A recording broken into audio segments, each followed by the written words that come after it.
Welcome to Torah Tuesday. Today we read, let me put it this way: we interrupt your tabernacle broadcast to bring you a story of grave sin and idolatry. Chapters 32 and 33 focus on the golden calf story and the kind of aftermath of that. We've just had 6 chapters about the tabernacle blueprints and the priestly garments, and then we will have a further section about the tabernacle after this, but right now we find ourselves at the bottom of Mount Sinai. So remember that Moses is up on Mount Sinai. He's up there for 40 days, and while he is up there, the people down at the bottom of the mountain, they get fidgety. They think to themselves, maybe this Moses guy has died up on the mountain. Who knows what's happened to him? And so they go to Aaron and they say, "Come, make us gods who will go before us. As for this fellow Moses who brought us up out of Egypt, we don't know what's happened to him." Now, at this stage, you need to remember that these people have already heard from Moses the Ten Commandments and the Book of the Covenant. So they know what the law expects of them, and they have agreed to the law. And so they know rule number 1: have no other gods before Yahweh. And they know rule number 2: they should not make any images of any gods and worship them. But Aaron tells them, hand over your gold, and Aaron himself fashions that gold into a golden calf. The irony should be clear, given that last week we read that the gold that belongs to the Israelites should be handed over to fashion the tabernacle furnishings. And Aaron himself was meant to be a priest in the tabernacle, not the one who's facilitating the worship of an idol. But this is what happens. The idol is fashioned, and then the people come to the idol and they revise the history of their exodus out of Egypt. They say, "These are your gods, Israel. These are your gods who brought you out of Egypt." So it's a bit of revisionist history there. And then Aaron, sees this and it looks like he has a moment of crisis. He tries to do a little bit of damage and control. Maybe he's remembered, actually, rule number 1 was to not have any gods before Yahweh. And so what he does is he builds an altar in front of the calf and says that tomorrow will be a festival for Yahweh. So he goes, the first one was that we should have no gods before Yahweh. So maybe what we should do is we should build an altar in front of the other calf. Maybe that's what God wanted. Now maybe that'll fix the problem. But this, again, it backfires because the people, they rise up early and they start to make sacrifices on this altar for Yahweh, but their sacrifices are to the golden calf, it says in verse 8. And then it tells us that they indulge in food and drink and revelry. And revelry is a bit of a euphemism. It's kind of like the word partying, but it has a sexual connotation to it. So not only have rule number 1 and number 2 gone out the window, but now we have rule number 7 and number 10 out the window as well, as they commit adultery and they covet their neighbors' wives.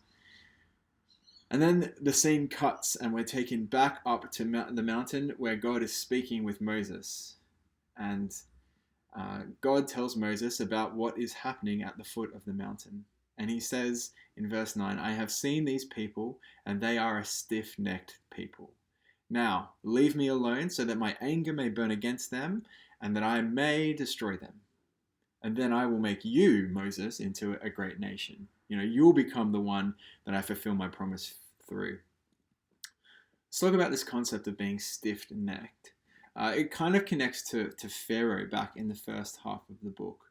Pharaoh also worshipped idols made of gold, and so like the idols he worshipped, he became stiff-necked when it came to Yahweh's signs and to the requests through Moses. And so here, Israel becomes stiff-necked like the golden calf that they are worshipping. Literally, they cannot shift to the left or to the right. They're hell-bent on doing the wrong thing. And God had hoped that these people, his people, would become holy like him. But instead they have become stiff-necked like the golden calf that they bow down to. And Psalm 115 reflects on idolatry, and it says that those who make idols will become like their idols. we become like the thing that we worship. That's how it works.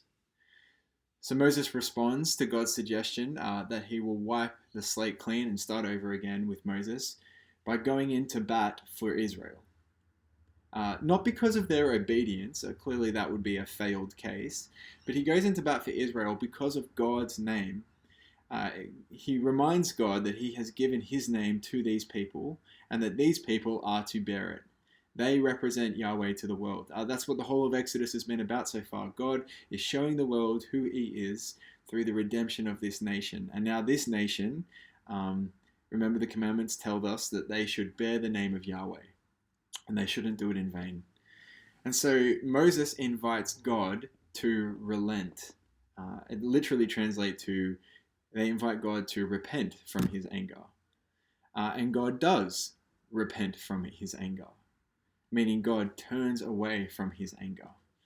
And so Moses, he goes down the mountain and he finds the people doing exactly as God said. And as a sign that they have broken their covenant with God, he takes the tablets and he breaks them. It's not a temper tantrum, it's a sign. He wants to show Israel that they have broken their end of the deal. Because you remember back in chapter 24, Israel said, when Moses reads them the law, they said, we will do everything the Lord has said, we will obey. But that doesn't even last for 40 days. So Moses, he speaks to Aaron, and Aaron and asks, what's happened? And Aaron shifts the blame elsewhere at every possible chance. He says, you know that these people are evil, and as for this calf, when I threw the gold into the fire, he kind of says that like it's implying he was trying to get rid of the gold. When he threw it into the fire, he says the golden calf just came right back out at me. And so Aaron is trying to completely shift the blame. We know, because the narrator told us, that Aaron himself fashioned this golden calf. But Aaron shifts the blame. He likes to point his finger elsewhere, sort of like what Adam does in the garden. That woman that you put here with me, she gave me the fruit. And so Moses, he invites a group of people to take up their swords and to bring judgment on their fellow Israelites.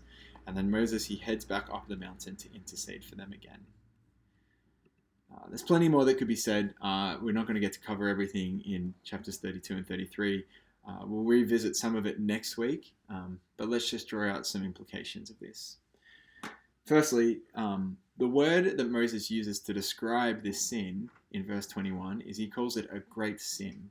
Now, in ancient Near Eastern expression, that was synonymous with adultery.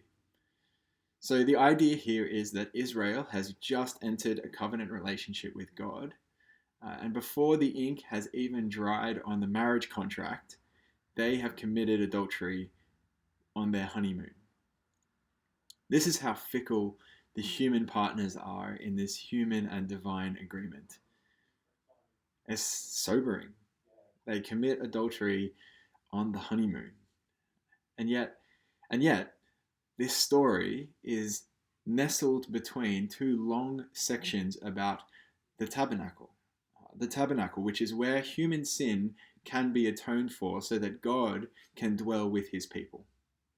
So Yahweh anticipates the need for a sacrificial system that can deal with the effects of sin in the community. He's anticipated it. God knew that the people were going to be like this, and he has provided a way for them to coexist, even with their horrendous idolatry. The other thing I think we can draw out of this is a comparison of two leaders. We get a cautionary tale in Aaron, and we get Moses as an example of good leadership. So have a look at Aaron, firstly. Firstly, he makes no attempt to correct the Israelites. He caves into their desires. He minimizes his own complicity in any of it, pointing the finger elsewhere.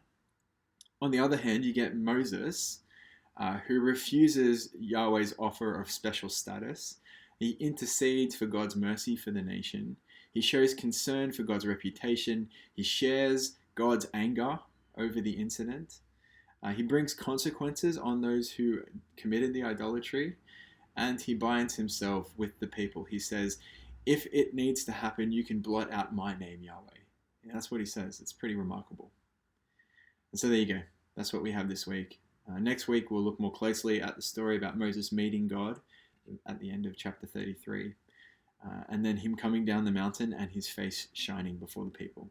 But have a good day.